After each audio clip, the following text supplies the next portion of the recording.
आप इंडिया का कोई भी चैनल उठा के देख लें, वहाँ पे ईद हुई भी है। फौज और आईएसआई को हम बदनाम नहीं कर सके, वो अकेले इमरान खान ने कर दिया। इमरान खान अब खुलकर सामने आया। वो इमरान खान जो आप लोगों को जिहाद के मशवरे देता है, लॉन्ग मार्च के लिए कुर्बानियां मांग रहा है, वो एक ऐसे कंटेनर में बैठा है जिसमें हर आसाइश का पूरा बंदोबस्त है। सर पे कफन बांधा हुआ है, कह रहा है हम हर तरह के जिहाद के लिए तैयार हैं। खान साहब आप बेफिक्र हैं। और ये सब कुछ प्लांटेड है कि मुझे लगता है ये डांग फिरने वाला है, अब बहुत जल्द फिरने वाला है। लेकिन एक और चीज़ है जो बड़ी अहम है और मेरे ख्याल में हर पाकिस्तानी तक पहुंचनी चाहिए कि कैसे इमरान खान ने बिस्मिल्लाहिर्रहमानिर्रहीम, अस्सलाम वालेकुम। आज की वीडियो शुरू करने से पहले आपको बस इतना बता दूं कि इस वक्त आप इंडिया का कोई भी चैनल उठा के देख लें, वहाँ पे ईद हुई भी है और वो खुशियां मना रहे हो, कह रहे हैं जो 70-72 साल में हम लोग नहीं कर सके, पाकिस्तान की फौज और आईएसआई को हम बदनाम नहीं कर सके और उसमें लड़ाइयाँ नहीं करा सके, लोगों को उसके सामने नहीं खड़ा कर सके, वो अकेले इमरान खान ने कर दिया और बतदरीज कर रहा है। और अब हमने कोशिश करनी है कि इमरान खान जो है वो 10 साल के लिए हुक्मरान हो, क्योंकि इसके अलावा इससे ज़्यादा बुरा पाकिस्तान का कोई नहीं कर सकता। देख लें जरा, कोई भी एक चैनल देख लें। आपको अभी तो मैं इतना बता दूं कि मुझे लगता है ये डांग फिरने वाली है और बहुत जल्द फिरने वाली है। इमरान खान अब खुलकर सामने आ चुका है। उसने आर्मी चीफ और दूसरे इदारों के सरबराहों का नाम ले लेकर तनकीद करनी शुरू कर दी है, बल्कि यूँ कहें अब तो धमकियाँ देनी शुरू कर दी है। और वो ताकत जो ऐसे मौके पे बीच का रास्ता इख्तियार करवाती थी, सुलह सफाई करवाती थी, अब उसको दुश्मन बनाकर पेश करना शुरू कर दिया। और इसके अलावा अरशद शरीफ के कत्ल में बड़ी तेज़ी के साथ पेशरफ जारी है। आने वाले चंद घंटों में हो सकता है कि मज़ीद बड़े बड़े नाम उसमें सामने आ जाएं। इस वीडियो को पूरा देखिएगा, क्योंकि आज मैं आपको बताऊंगा कि वो शख्स जो दूसरों को हकीकी आज़ादी के लिए निकलने का मशवरा देता है लॉन्ग मार्च में, उसके अपने ठाट बाट क्या है और दूसरों को मुसीबत में डालकर वो खुद कितनी आसाइश के साथ सफ़र कर रहा है।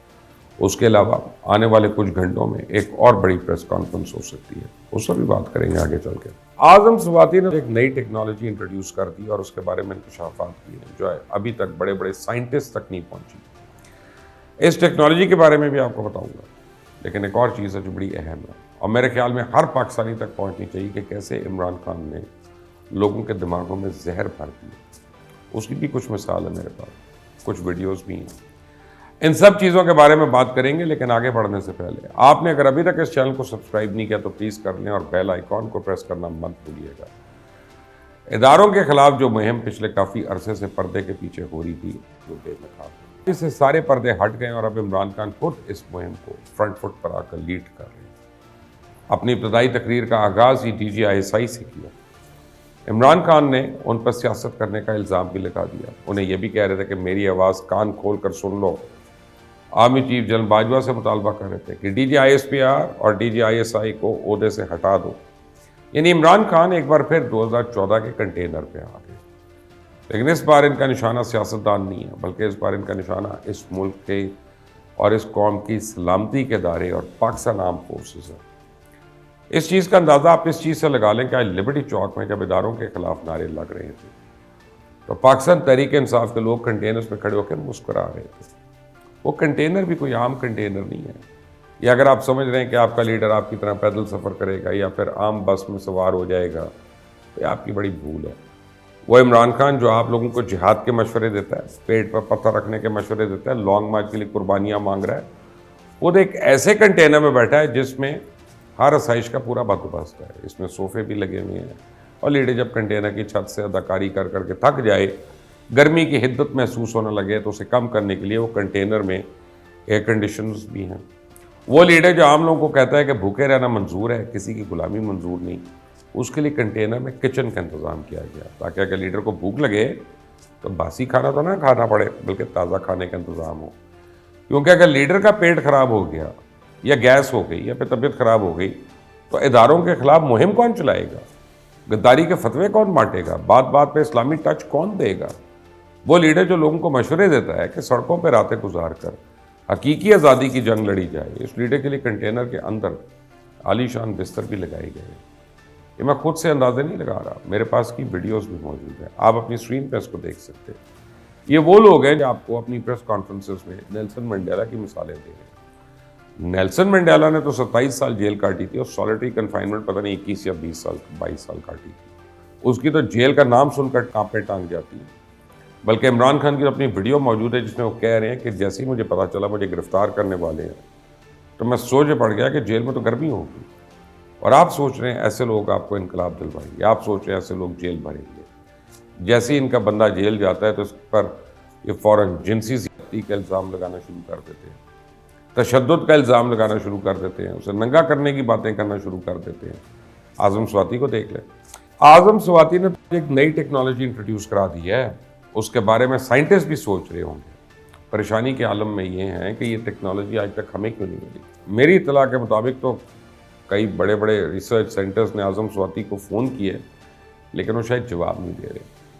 اعظم سواتی صاحب کی اس ٹیکنالوجی کے مطابق جب ان کو پکڑا گیا تو اس کے بعد ان پر تشدد ہوا، پھر جب اسے چھوڑنے لگے تو اس تشدد کے نشان مٹا دیے گئے، اس لیے وہ تشدد کسی میڈیکل رپورٹ میں نہیں آیا۔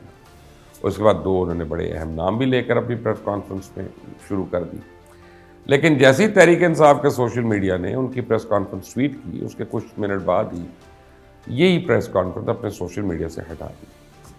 اب ہو سکتا ہے کہ تحریک انصاف کے لوگ اس سے یہ تاثر دینا چاہتے ہوں کہ اعظم سواتی نے جو پریس کانفرنس کی اس سے ان کا کوئی تعلق نہیں، جس طرح فیصل واڈا کو انہوں نے ڈسون کر دیا، کیونکہ اس عمل سے تاثر تو یہی ملتا ہے۔ اب میں آپ کو بتاؤں کہ کس طرح قوم کے دماغ میں گن بھرا جا رہا ہے، کیسے انہیں شدت پسندی کی طرف دھکیلا جا رہا ہے۔ کچھ دن پہلے میں نے ایک ویڈیو دیکھی جس میں ایک بندہ جس کا نام خرم منڈیال ہے، جو اپنا تعلق پاکستان تحریک انصاف سے بتا رہا ہے، وہ کہہ رہا ہے کہ جی میں جنرل سیکرٹری ہوں تحریک انصاف مرید کے شہر کا، اور میں اس وقت عمرے کی سعادت حاصل کرنے سعودی عربیہ آیا ہوں، جب میں واپس آ جاؤں گا تو چیف الیکشن کمشنر کو جا کر ماروں گا، اس کی فیملی کو بھی نہیں چھوڑوں گا، وہ چاہے جہاں مرضی چھپ جائے، جہاں چلے جائیں، میرے سر پہ خون سوار ہے اور میں نے کرنا ہے۔ اسے کچھ دن پہلے قاسم سوری کے سامنے ایک شخص مریم نواز کو قتل کرنے کی دھمکیاں دے رہا تھا۔ آج ایک شخص نے لانگ مارچ کے حوالے سے ایک ویڈیو بنائی جس میں اس نے سر پہ کفن باندھا ہوا ہے اور کہہ رہا ہے ہم ہر طرح کے جہاد کے لیے تیار ہیں، خان صاحب آپ بے فکر ہیں۔ تحریک انصاف کے لاہور کے جلسے میں ایک شخص کہہ رہا تھا کہ اگر عمران خان کہیں تو میں اپنے بیٹے کا سر قلم کر دوں۔ آپ سوچ نہیں سکتے کہ میں نے یہ ویڈیوز دیکھے تو مجھ پر کیا ہوا، اور یہ سب اس ملک میں ہو رہا ہے، سرے عام ہو رہا ہے، لاکھوں لوگوں تک یہ باتیں پہنچ رہی ہیں، اور یہ سب کچھ پلانٹڈ ہے تاکہ معصوم لوگوں کے جذبات سے کھیلا جا سکے، انہیں اس کیفیت میں مبتلا کیا جائے جو غیر معمولی اور غیر انسانی ہے۔ آپ کو بتائیں نا کہ سیاست ہو رہی ہے، کیا ایک سیاسی جماعت کے کارکنان بلکہ عہدیداروں کی زبان ہوتی ہے؟ اس طرح سرے عام تو شاید ایک مافیا کے لوگ بھی دھمکیاں نہ دیتے ہیں، لیکن عمران خان کے سپورٹر اور ان کے چاہنے والے اب اس حد تک پہنچ چکے ہیں۔ نفرت یہ پہلے اس معاشرے میں بھر ہی چکے ہیں، یہ اس قوم کے لیے، اس ملک کی سلامتی کے لیے بہت الارمنگ صورتحال ہے۔ ان لوگوں نے تو ارشد شریف تک کو اپنی سیاست کی نظر کر دیا، اس کے بڑے بڑے پوسٹرز لگائے جا رہے ہیں، اس کے نام پر صحافت کا ادارہ بنانے کی باتیں ہو رہی ہیں۔ آپ بنائیں، کھل کر بنائیں، آپ ان کا نام کا ادارہ بھی بنائیں، لیکن آپ مجھے یہ ذرا بتا دیجیے گا کیا اس ادارے سے پڑھ کر جو آپ پہ تنقید کرے گا، جو آپ ہی کی کرپشن بے نقاب کرے گا، جو آپ کی اسرائیل اور بھارت سے آئے ہوئے فنڈ سامنے لائے گا، کیا آپ اسے بھی نوکری سے ویسے ہی نکلوائیں گے نا جیسا آپ نے باقی صحافیوں کو نکلوایا تھا؟ کیا آپ ان اداروں پر بھی ویسے ہی پابندی لگائیں گے جیسے آپ نے اپنے دور میں باقی میڈیا کے اداروں پر پابندی لگوائی تھی؟ کیا اس ادارے سے آئے ہوئے صحافیوں کو بولنے کی اجازت ملے گی یا پھر ان کی بھی زبان بندی کی جائے گی؟ کیا محسن بیگ کی طرح ان پر بھی کیس بنائے جائیں گے یا پھر ان کو تنقید کا موقع دیا جائے گا؟ اس کا جواب ضرور دینا ہے آپ نے۔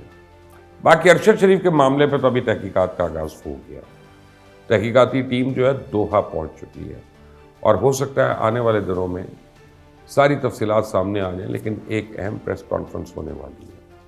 کیا پتہ اب وہ فیصل واڈا کی پریس کانفرنس ہو جس میں مزید اور پہلے سے بڑے انکشافات آ جائیں سامنے، چند شاید بڑے مزید نام بھی آ سکتے ہیں، کیونکہ اگر ارشد شریف کے قاتل یہ سمجھ رہے ہیں کہ وہ چھپ جائیں گے یا بچ جائیں گے تو میرا خیال ہے اس بار یہ غلط فہمی ہے۔ جیسے جیسے لانگ مارچ اسلام آباد کی طرف پہنچتی جائے گی، کسی نہ کسی بڑے سرپرائز کا انتظار ہی رہے گا لوگوں کو، کیونکہ ابھی تو لانگ مارچ شروع ہوئی ہے، ابھی تو پارٹی شروع ہوئی ہے۔ اگلے 6 دن میں بہت ہی ٹوسٹس آنے ہیں، ٹرنس آنے ہیں، اور یہ جو فیصل واڈا نے کہا، میں تو دل سے دعا کر رہا ہوں کہ ان کی کہیں بھی بات غلط ثابت ہو جائے اور کوئی بڑی بلا جو ہے وہ ٹل جائے۔ انٹل دی نیکسٹ ٹائم، اللہ حافظ۔